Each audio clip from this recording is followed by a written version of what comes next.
আসসালামু আলাইকুম। আমাদের চ্যানেলের পক্ষ থেকে আপনাকে জানাই স্বাগতম। বাবার কাছে বিবাহযোগ্য কন্যার অবাক করা খোলা চিঠি। আজ না হয় কাল আপনিও বাবা বা মা হবেন, তাই একবার পুরো ভিডিওটি দেখুন। প্রিয় বাবা, কেমন আছো? আশা করি ভালো আছো।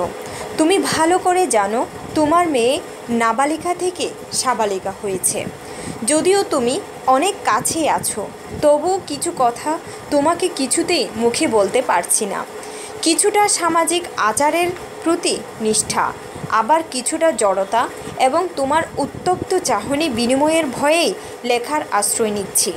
কারণ উত্তপ্ত বাক্য বিনিময়ে আর যাই হোক কোনো গঠনমূলক আলোচনা হতে পারে না। বুঝলে বাবা, পৃথিবীর বেশিরভাগ মানুষই মনে হয় দ্বিচারী মানসিকতার। তুমি, আমি আর আমাদের মতো সাধারণ মানুষেরা এই অভ্যাস কিংবা স্বভাব থেকে কিছুতেই বের হতে পারছি না। বাবা হিসাবে আমার যে কাজটা তুমি মেয়ে হিসেবে সমর্থন করোনি, ছেলের জন্য সেই একই কাজকে দ্বিগুণ উৎসাহে করার উপদেশ দিয়েছ সব সময়। যাই হোক, কিন্তু আজ জীবনের একটা বড় বাঁকে এসেও তুমি সেই কাজই করছো। তোমার মনে আছে কি, ভাইয়ার যখন বিয়ের কথা চলছিল তখন এই তুমি বাসার সমস্ত হাদিস বই নামিয়ে হারিকেন জেলে খুঁজছিলে, মহারানা যেন মাত্রা অতিরিক্ত বা বোঝা হয়ে না দাঁড়ায় সেই সংক্রান্ত বিধিবিধান, এবং পেয়েও গিয়েছিলে। যেদিন লতা ভাবির বাসায় এই সংক্রান্ত আলাপে গিয়েছিলে, সেদিন হাদিস বইটিও সাথে করে নিয়ে গিয়েছিলে, যেন তোমার ছেলেকে মেয়েপক্ষ মহারণার চাপে পিষ্ট করে ফেলতে না পারে, তার একটা আদর্শিক ভিত্তি দাঁড় করাতে পারো। আর আজ সেই তুমি যখন মেয়ের বাবা, তখন তুমিই বলছো যে লাখ লাখ টাকা কাবিন ধরতে হবে, না হয় আমার বিয়ে যে টিকবে, এই ছেলেটা যে আমাকে ছেড়ে যাবে না তার কি নিশ্চয়তা থাকবে? আবার উদাহরণও টেনে দিলে দারুণ। রুনু খালার 25 লাখ টাকা কাবিন ছিল,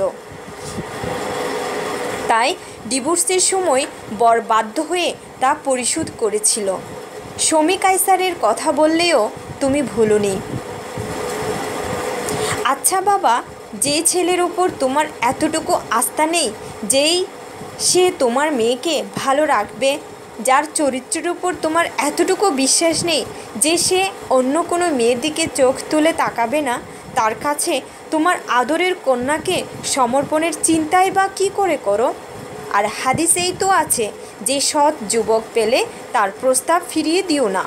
তাকে কি তোমার যথেষ্ট সৎ মনে হয়েছে? যদি হয়ে থাকে তাহলে অকারণে ভবিষ্যৎ নিয়ে দুশ্চিন্তা করে কী লাভ?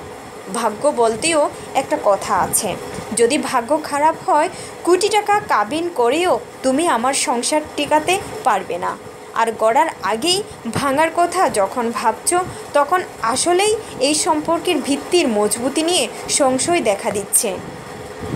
বাবা, আদর্শ একটা প্যারামিটার, আর আমাদের এই প্যারামিটার হওয়া উচিত আমাদের জীবন বিধান। এখানে সব কিছুর মানদণ্ড ঠিক করে দেয়া আছে। তুমি যখন ছেলের বাবা, তখন তুমি অপরের মেয়ের অধিকার খর্ব করে এটা কখনোই আশা করতে পারো না যে তোমার মেয়ের প্রতিও আরেক ছেলের বাবা সদাচরণ করবে। আর মুসলিম তো ভাই, এক দেহের মতো। তুমি আরেকজনের মেয়ের জন্য ও তাই পছন্দ করবে যা নিজের মেয়ের জন্য করো। যে হাদিস অপরের মেয়ের জন্য প্রযোজ্য, তা কি তোমার নিজের মেয়ের জন্যই অযৌক্তিক ভাবছ? তাহলে বলতে হয় আমরা ভীষণ সুবিধাবাদী, ভোগবাদী এবং স্বার্থবাদী, নচেত এই দ্বিমুখী চরিত্র কপটতা ছাড়া আর কি? যে ছেলেটির উপর তোমার যথার্থই বিশ্বাস আছে যে হ্যাঁ, আমার আদরের কন্যাটির মেধা ও মননের সবচেয়ে বেশি মূল্যায়ন সেই করতে পারবে, তাকেই বেছে নাও না আজ আমার জন্য। আর মূল্যায়নের জন্য সবসময় কারি কারি টাকার দরকার হয় না, দরকার হয় সুন্দর একটা মনের। রুনু খালার জামাই যে 1 লাখ টাকা বেতন পেত, খালা যে তার 1 টাকার মালিক পর্যন্ত ছিল না তা নিশ্চয় জানো। শুধু টাকা থাকলেই মানুষ মানুষকে মূল্যায়ন করতে সমর্থ হয় না বাবা।